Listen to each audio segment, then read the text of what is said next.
Venons à votre discours d'aujourd'hui. Et il était donc contre cet État trop fort qui bloque, mais en même temps, on s'est dit peut-être que c'est le président de région qui veut calquer ses désirs, qui prend ses désirs pour une réalité, alors que la France, c'est un pays qui a des obligations internationales, qui appartient à la zone euro, qui a des contraintes ou des avantages.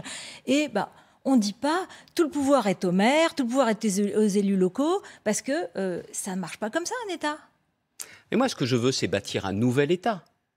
Je veux bâtir un nouvel État où l'État, notamment la sécurité, la justice, la reprise en main de l'immigration, la lutte contre le terrorisme islamique, tout ça, c'est le rôle de l'État. De fixer aussi les règles sur l'éducation, la santé, parce qu'il n'est pas question que l'on soit remboursé différemment d'une région à une autre. Ça, c'est à l'État de le faire. Mais il le fait mal aujourd'hui, ou il ne le fait pas. Ce que je veux, c'est un État qui soit recentré sur ses missions essentielles pour protéger les Français, préparer l'avenir, assurer l'égalité des chances. Et pour le reste, je souhaite qu'il y ait beaucoup plus de pouvoir dans les territoires. Ruth Elkrief, on a bien vu avec cette crise sanitaire que le centralisme, mais c'est un cadavre. Et un cadavre qui nous encombre. Attendez, vous voulez donc une nouvelle loi de décentralisation? Mais plus que ça. Oui, mais qui continuerait ces processus de décentralisation qu'on a connus en France, mais qui oblige aussi, qui de fait doit donner des nouveaux moyens financiers à tous les élus locaux. Est-ce que vous êtes prêt à ça? Ça veut dire qu'il va y avoir de nouveaux impôts locaux? Certainement pas. Vous ne trouvez pas quand même qu'il y a saturation des impôts dans notre pays? Je suis d'accord. Nous sommes le pays. Si vous donnez plus de pouvoir à des élus locaux, il faut qu'ils aient les moyens de leur politique. Et donc, ils vont nous demander peut-être des taxes en plus. Vous savez quoi? On va faire beaucoup mieux sans demander plus aux Français. Et au contraire, on va éviter les gaspillages. Nous sommes le pays qui prélève le plus aux Français et qui aujourd'hui amène le moins de résultats. La France aujourd'hui, c'est une France à deux vitesses. À deux vitesses. Il y a d'une part, clairement, la capitale, et il y a aujourd'hui, dans nos banlieues et aussi dans nos campagnes, dans nos ruralités, c'est pas la même France et c'est pas normal. Vous avez des gens qui vont bien et vous avez des gens qui travaillent aujourd'hui et la fin du mois, elle commence le 5 du mois, Ruth Elkrief. Et donc, sur ces sujets-là, on ne peut pas continuer à fermer les yeux. Moi, je n'ai pas oublié le message des Gilets jaunes. Mais attention, les Gilets jaunes des ronds-points. Oui, ceux qui n'ont pas cassé.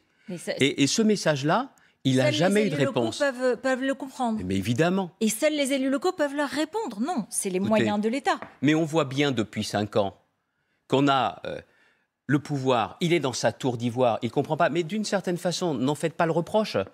Parce que Emmanuel Macron, il n'a jamais connu les problèmes que connaissent un maximum de Français. Il n'a jamais tenu une permanence. Quand vous êtes dans une permanence, que quelqu'un vient vous voir avec son problème, qu'il est incapable de régler, il n'a pas de carnet d'adresse. C'est l'élu qui l'aide. On aide pour un problème, pour un projet. Tout ça, ça s'appelle l'expérience, le vécu, la chair de la politique. En fait, Emmanuel Macron ne sait pas ce que c'est. Il n'a jamais été élu local. Moi, je suis l'élu local. Je suis l'anti-Macron par excellence. Mais un président de la République, ce n'est pas un super élu local.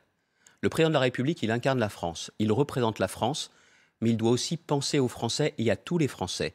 Ceux qui vont bien et ceux qui ne vont pas bien. Il ne pense pas à ceux qui ne vont pas bien, Emmanuel Macron. C'est compliqué pour quelqu'un comme lui avec le parcours qui est le sien. Mais je ne lui en fais pas le reproche. Mais encore une fois, prenez aussi autre chose. Lorsqu'il rencontre les Français, pour rester là-dessus, lorsqu'il rencontre les Français dans ses sorties en France, et il voit des Français, il ne les comprend pas. Écoutez, c'est simple, posez la question aux Français et demandez-leur si aujourd'hui, ils vivent mieux qu'il y a 5 ans. Est-ce qu'ils se sentent plus en sécurité qu'il y a 5 ans?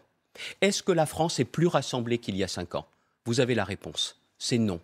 Et encore une fois, les Français veulent un véritable changement. Et l'an prochain, ils ne veulent pas avoir à choisir entre Emmanuel Macron et Marine Le Pen. Ils veulent un autre choix. C'est ce choix pas ce que disent les sondages aujourd'hui. Pardon, Xavier Bertrand, vous êtes d'accord? On va il y a un regarder. autre sondage. Comme tout à l'heure, il y avait aussi un autre sondage qui était intéressant sur le second tour. Les sondages ne sont que des sondages, on va le montrer. Mais quand même. J'allais revenir à cette... Est-ce que je peux revenir sur un autre point, juste pour expliquer mon propos? Il y a un sondage qui lui est très clair depuis des mois et des mois. 80% des Français ne veulent pas d'un nouveau duel Macron-Le Pen. Parce que si 5 ans après, c'est à nouveau ce non-choix, là, je peux vous dire que les Français auront besoin de s'exprimer autrement et je souhaite qu'ils le fassent politiquement, démocratiquement l'an prochain. Vous voyez le climat de colère, de violence qu'il y a dans notre pays. Il faut un président qui apaise, qui réconcilie et qui rassemble. Et ça, il faut bien le comprendre. Quand vous êtes Donnez-moi élu... des exemples. Donnez-moi des exemples. On a des épisodes de violence. On a des épisodes très durs. On est à Marseille, où le président était, où vous êtes passé aussi pour le congrès sur les océans. Il y a des événements difficiles à Corbeil-Essonnes, à la cité de Tarteret aujourd'hui. Qu'est-ce qui changerait avec vous? Comment vous feriez en sorte que les policiers qui aujourd'hui rentrent, mais sortent assez vite, restent, puissent vraiment affronter le problème, affronter les bandes, affronter le trafic de drogue? Qu'est-ce qui va changer? Parce que vous voyez bien, cette défiance, elle est là, elle concerne tout le monde. Mais rien n'est simple, c'est vrai. Mais vous savez ce qui changerait? C'est la fin de l'impunité. Aujourd'hui, pourquoi... C'est ce qu'avait dit Nicolas Sarkozy. Non mais, pourquoi certains s'en prennent aujourd'hui aux policiers? Parce qu'il ne se passera rien derrière. Même s'ils sont poursuivis, interpellés, aujourd'hui, quand vous êtes condamné à moins de 2 ans de prison, vous n'allez pas en prison. Qui est-ce qui paye ces amendes aujourd'hui en France? Les braves gens. Les autres ne payent même pas leurs amendes. On a un taux de non-recouvrement des amendes qui est un record aujourd'hui. Attendez, je voudrais juste terminer. Dans les cités, qu'est-ce que vous faites? Je voudrais terminer, juste vous expliquer. Vous me demandez, je veux expliquer, le sujet est grave. Ce que je propose très concrètement, quelqu'un qui s'en prend, qui agresse physiquement, volontairement, un policier, un gendarme, un pompier, un maire, dans l'exercice de leurs fonctions, ça sera, au terme d'un procès, en comparution immédiate, 1 an de prison non aménageable. La fin de l'impunité avec une peine minimum. Il y a des maximums, il n'y a pas de minimum dans notre pays. C'est ça que je veux mettre en place. Il y aura individualisation de la peine, mais entre un minimum et un maximum. C'est la fin de l'impunité. Et vous savez ce qui va se passer? C'est les peines planchées. Mais non, ce n'est pas les peines planchées. Les peines planchées, on pouvait les écarter. Là, on ne pourra pas aller en dessous d'un minimum. Pourquoi je veux ça? Parce que je veux que le comportement vis-à-vis des policiers, de ceux qui nous protègent, je veux que le comportement des délinquants, des agresseurs s'arrête. Quand vous avez la fin de l'impunité, vous avez le retour de l'autorité. Et il faut bien voir, et également, vous me parliez notamment des menaces. Vous avez certainement vu aujourd'hui cette conférence de presse de professionnels de santé. Tout à fait, j'allais vous en. Qui sont harcelés, qui sont agressés. Là encore, normalement, il ne devrait pas y avoir la conférence de presse de ces professionnels de santé, Dr Marty, pour dire ils ont besoin d'aide. Oui. Qu'est-ce qu'attend le chef de l'État pour dire à son gouvernement? Il y a eu des menaces de mort. Nous intervenons, la plainte doit être déposée et nous engageons des poursuites. Quelqu'un qui menace de mort un autre, c'est jusqu'à 3 ans de prison. Qu'est-ce que l'on attend? Non seulement j'aurais demandé au gouvernement d'engager les poursuites sans attendre, mais j'aurais demandé aussi au gouvernement de rencontrer les représentants des professionnels de santé pour dire qu'on est à leur côté. Le rôle de l'État, le rôle du chef de l'État, il n'est pas seulement chef des armées, il doit être le chef des forces de sécurité et de protéger les Français. Donc ça, c'est votre réponse aux médecins qui, effectivement, ont porté plainte. Enfin, mais ce qui se passe est terrible. Ils ont sur des blogs, ils ont des personnalités politiques comme M. Philippot qui les prennent pour cible. Sur certains blogs, on dit que même la guillotine n'est pas suffisante pour eux. Mais attendez, on est en France au XXIe siècle. Donc vous dites ce et soir... on ne peut plus tolérer ça. En plus, il y a des textes, il faut les appliquer, ces textes. Et encore une fois, c'est au premier des représentants, le chef de l'État, de le dire très clairement à son gouvernement. Vous parliez de Nicolas Sarkozy tout à l'heure. À l'époque, vous savez, même avec les peines planchées, il y avait davantage une justice qui passait.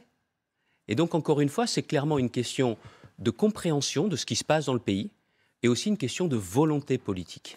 Le procès des attentats du 13 novembre s'ouvre demain. Gérald Darmanin a mis en garde contre les menaces endogènes et exogènes. De la même façon, j'ai envie de vous dire, qu'est-ce que vous feriez aujourd'hui? Parce que vous avez dit, sur l'islamisme, Emmanuel Macron est d'une naïveté confondante. Alors, moi, je réfléchis, mais Emmanuel Macron, il a un ministre de l'Intérieur qui s'appelle Gérald Darmanin, que vous connaissez bien. Alors, il est d'une naïveté confondante, Gérald Darmanin? Le chef, c'est le chef de l'État. C'est celui qui est élu par les Français et c'est lui qui donne clairement des consignes, des instructions à ses membres du gouvernement. Ça veut dire qu'il aurait, Gérald Darmanin, des consignes de laxisme par le chef de l'État? Attendez, soyons clairs. Vous décidez de soutenir les policiers, alors vous ne faites pas comme le président de la République, en marge du festival d'Angoulême, d'arborer devant vous un t-shirt contre les violences policières. Lui, en même temps, est totalement déplacé. Oui, mais... Non, mais il faut être clair, Outelkrieff. Il faut être clair. Et il faut savoir qu'il faut avoir une ligne droite. c'est la plus rapide, c'est la plus claire. Et cette ligne droite, c'est de dire aujourd'hui très clairement sur l'islamisme que nous sommes en guerre contre les islamistes. Ça sera eux ou ce sera nous. Et cet attentat terrible, tout le monde se souvient de ce que nous faisions au moment où on a appris justement ce qui se passait. Personne n'a envie de voir revivre cela. Personne n'a envie de continuer à voir cette décapitation sauvage de Samuel Paty. Mais les autres en face, ils ne vont pas s'arrêter. Et donc nous devons les éradiquer. Et d'une certaine façon, la société française, la République, elle est dans un état de légitime défense. Et ça légitime également le fait qu'on leur fasse la guerre à ceux qui veulent nous faire la guerre. Et ça prend naissance, ça. Dans un cadre du respect des libertés, évidemment. Mais nous sommes en France, nous sommes un pays de droit, un État de droit. Le procureur national antiterroriste, il y a un instant, disait à quel point nous avions progressé dans la lutte antiterroriste. Combien de projets de loi avaient été adoptés, combien de mesures avaient été prises, comment les enquêteurs travaillaient beaucoup mieux. Les services de renseignement sont exceptionnels. Voilà. Et donc ils déjouent nombre d'attentats. Et on a beaucoup plus de moyens aujourd'hui. Donc, on a progressé, qu'est-ce qu'on peut faire de plus? Oui, mais est-ce qu'on ne va pas assister à une surenchère? Non, il n'est pas question de surenchère. Et alors qu'il y a des actes qui ont été posés déjà. Il n'est pas question de surenchère, il est question de protéger les Français. Vous avez toujours des mosquées dans lesquelles les prêches, notamment dans des mosquées salafistes, ce sont des prêches de haine. Des prêches qui considèrent que la femme n'est pas l'égale de l'homme. Des prêches qui considèrent que la charia, la loi religieuse, est bien supérieure à la loi de la République. Et on continue à tolérer cela. Ce que je souhaite, c'est qu'on donne de nouveaux outils. Vous dites à Gérald Darmanin, il ne faut plus tolérer cela. De nouveaux outils. Il ne tolère pas, normalement. Mais il y en a encore qui sont ouvertes. Oui. Vous le savez, alors pourquoi on ne les ferme pas? Parce qu'il n'y a pas cette volonté politique. Dans votre discours de Châlons-en-Champagne, vous avez dit qu'il faut que les préfets puissent fermer les mosquées. Et c'est le cas aujourd'hui. Mais attendez, alors pourquoi il y en a encore qui sont ouvertes? Tout le monde le sait. Parce qu'on va nous dire que c'est difficile de les fermer. Alors on change notre loi. Et s'il faut passer par un changement de la Constitution, j'ai l'intention, si les Français me font confiance, de proposer par référendum à l'automne 2022, référendum pour renforcer notre arsenal juridique pour lutter contre le terrorisme islamique. Et notamment de permettre qu'il y ait des peines de prison de 50 ans, de 50 ans minimum, pour que celui qui commet un attentat à 20 ans ne sorte pas au bout de 30 ans à 50 ans. Je souhaite qu'il soit mis complètement hors d'état de nuire. Et donc je reviens sur cette question, je n'ai pas pu finir, sur la question notamment du salafisme. Certains m'ont dit, il veut interdire le salafisme, c'est pas possible. Non, vous avez dit effectivement, je veux interdire le salafisme. Cette déclaration a suscité beaucoup de réactions. On se souvient que d'autres ont voulu avant vous et qui se sont heurtés à la loi, à la protection des libertés, parce que ce n'est pas une idéologie reconnue en tant que telle. Et il faut un certain nombre d'arguments purement juridiques pour démontrer comment on peut interdire une telle idéologie, si l'on veut. Comment on a fait pour le racisme? Comment on a fait pour l'antisémitisme?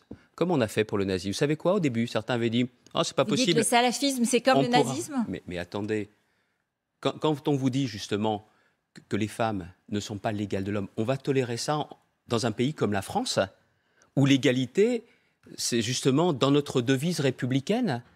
Quand on nous dit que la charia peut s'appliquer, on va tolérer cela dans un pays comme la France. On le sait et on ne réagit pas. Qui nous dit ça? Dans des mosquées intégristes dans lesquelles il y a des prêches. Oui, ça existe. Eh bien, on ne le tolère plus. Bien sûr. Si je suis président de la République, je ne tolérerai plus ça. Nous ferons évoluer le code de sécurité intérieure pour que les préfets, aussitôt, puissent prononcer la fermeture de ces mosquées.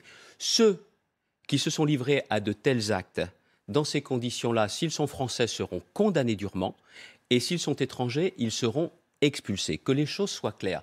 Vous savez, sur tous ces sujets, moi, ce que je veux, c'est qu'on protège les Français, et je veux aussi que l'on protège la République, et ce qu'elle veut dire, la République. Vous savez, condamner, attaquer l'islamisme, c'est aussi protéger le droit des femmes.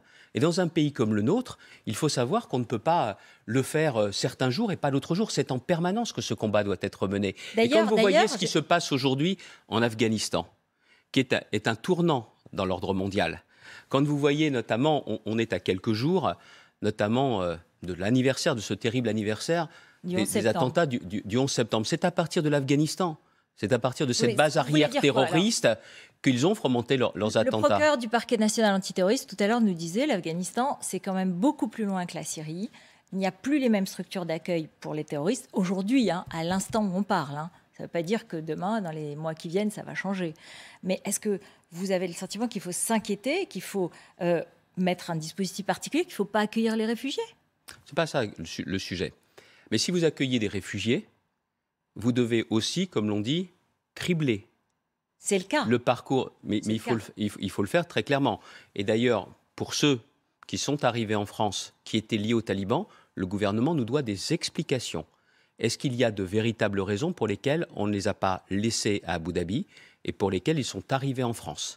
Là, attendez, on doit avoir des explications. Écoutez, après, il y a un autre sujet. Il y a un autre sujet. Avant de passer à un autre sujet. Je veux juste terminer. Non, c'est très important. Les talibans n'ont pas changé et ne changeront jamais. Bien sûr. Quand vous avez, je l'ai vu notamment sur votre antenne tout à l'heure, le chef des talibans qui dit au gouvernement taliban, faut l'appliquer la charia. Et on va nous faire croire qu'on pourra avoir un gouvernement inclusif. Qu'est-ce que vous voulez nous dire? Non, mais est-ce que vous mêlez la menace des talibans en Afghanistan à une menace en France? Bien sûr. Et je vais même plus loin. Le départ précipité, la débâcle des Américains nous montre aussi une chose, c'est qu'au Mali, au Sahel, nous ne pouvons pas partir comme l'ont fait les Américains en Afghanistan. Parce que nous protéger contre le terrorisme, c'est aussi nous protéger au Mali. Le Mali, pardonnez-moi, c'est le coin de la rue en matière de lutte contre le terrorisme. C'est beaucoup plus proche. Un mot, puisque vous disiez, je remarquais juste que vous parliez des fichiers radicalisés étrangers. On a entendu Valérie Pécresse dire aussi qu'il fallait expulser ceux qui, justement, étaient radicalisés et qui étaient d'origine étrangère. Elle l'a dit dans le JDD ce dimanche. Elle propose aussi un délit d'intelligence avec l'ennemi, ce qui avait été évoqué par François Fillon pendant sa campagne, ceux qui font l'apologie du terrorisme. Et puis il y a Éric Ciotti, on va l'écouter, lui aussi, il a des propositions.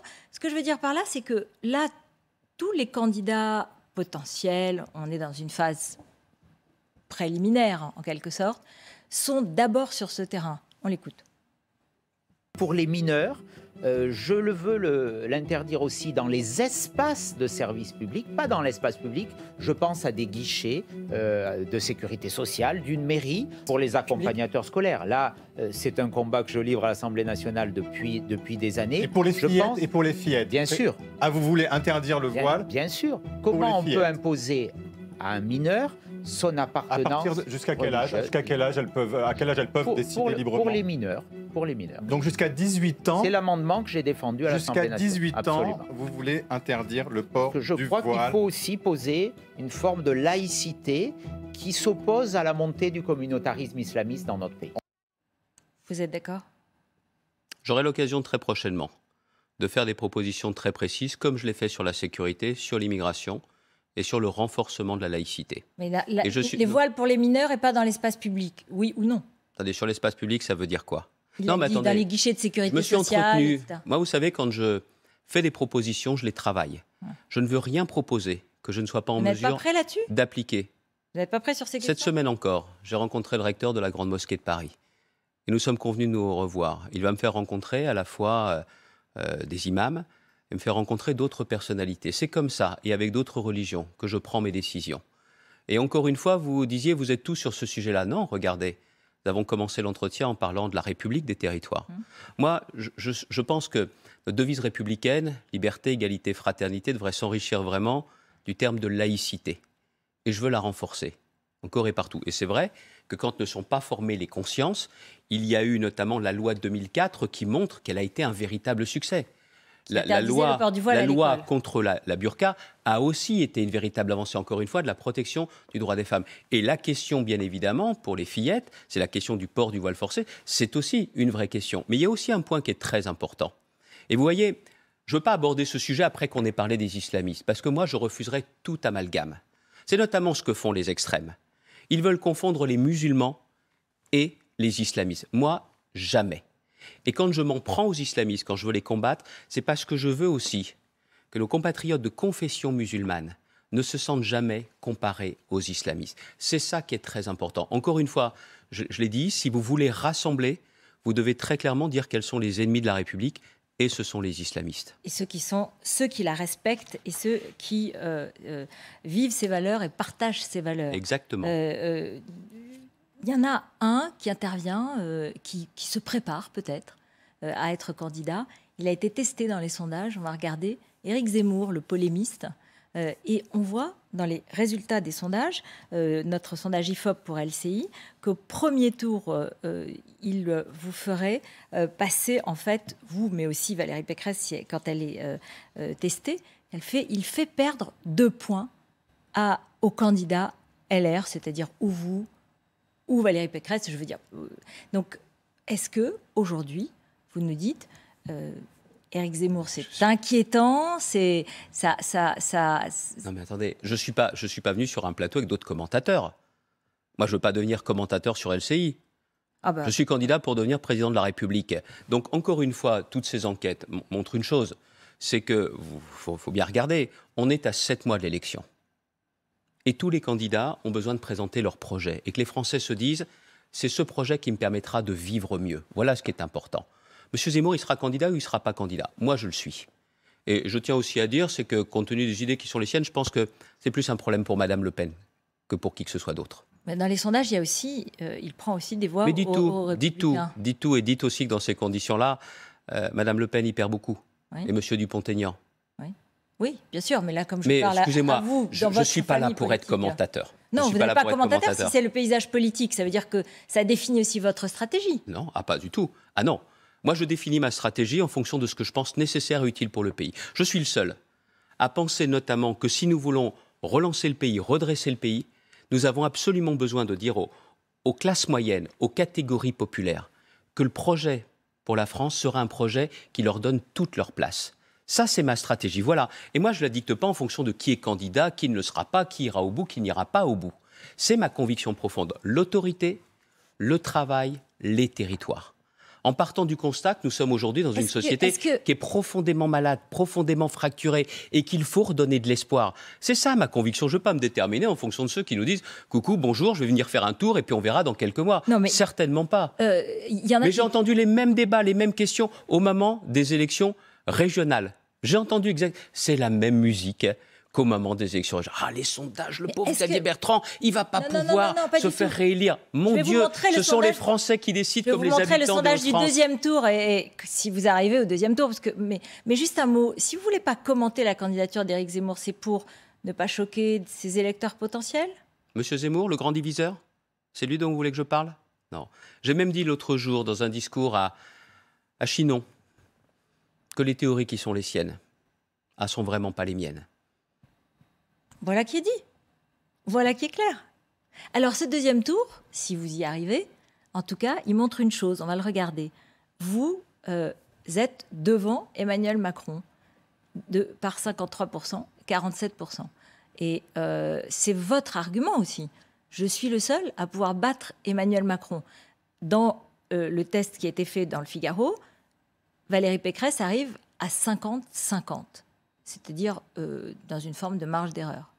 C'est votre argument, ça c'est dans votre stratégie?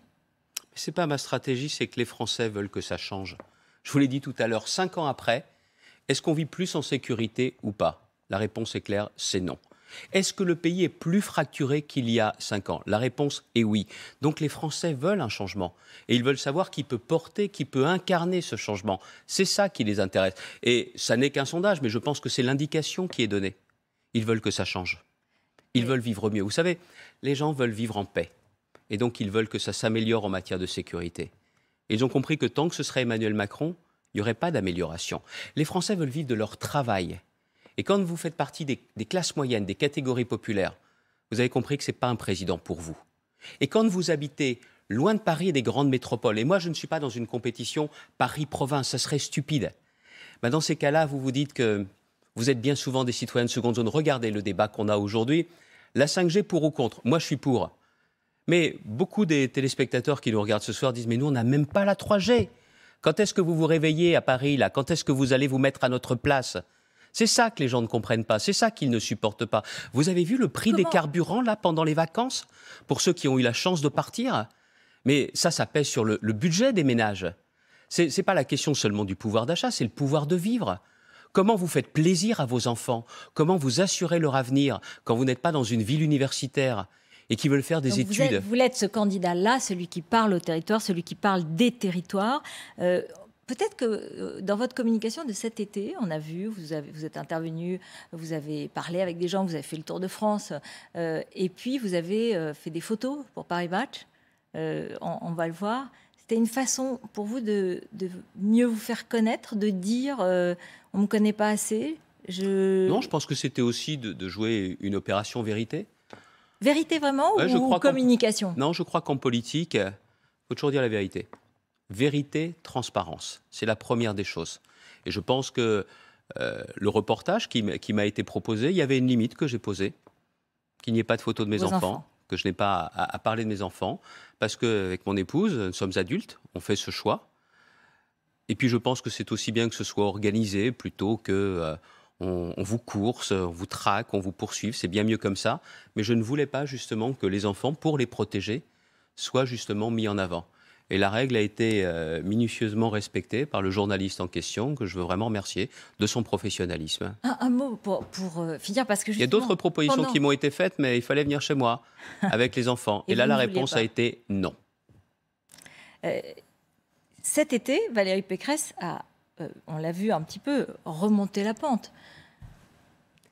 Vous ne voulez pas aller dans la primaire. Elle s'installe dans son créneau et elle dit « je veux être candidate ». Moi, j'ai l'impression, je ne comprends pas comment ça va se passer. Je serai à la place d'un électeur de votre famille politique qui ne veut plus d'Emmanuel Macron. Je me dis, mais qu'est-ce qui va se passer? Quand est-ce qu'ils vont se mettre d'accord? Est-ce que ça va fonctionner cette fois-ci? Le pays est à droite, on le voit dans les sondages, et pourtant on a l'impression que vous n'arrivez pas, ou vous cherchez, ça continue. C'est la droite la plus bête du monde? Non.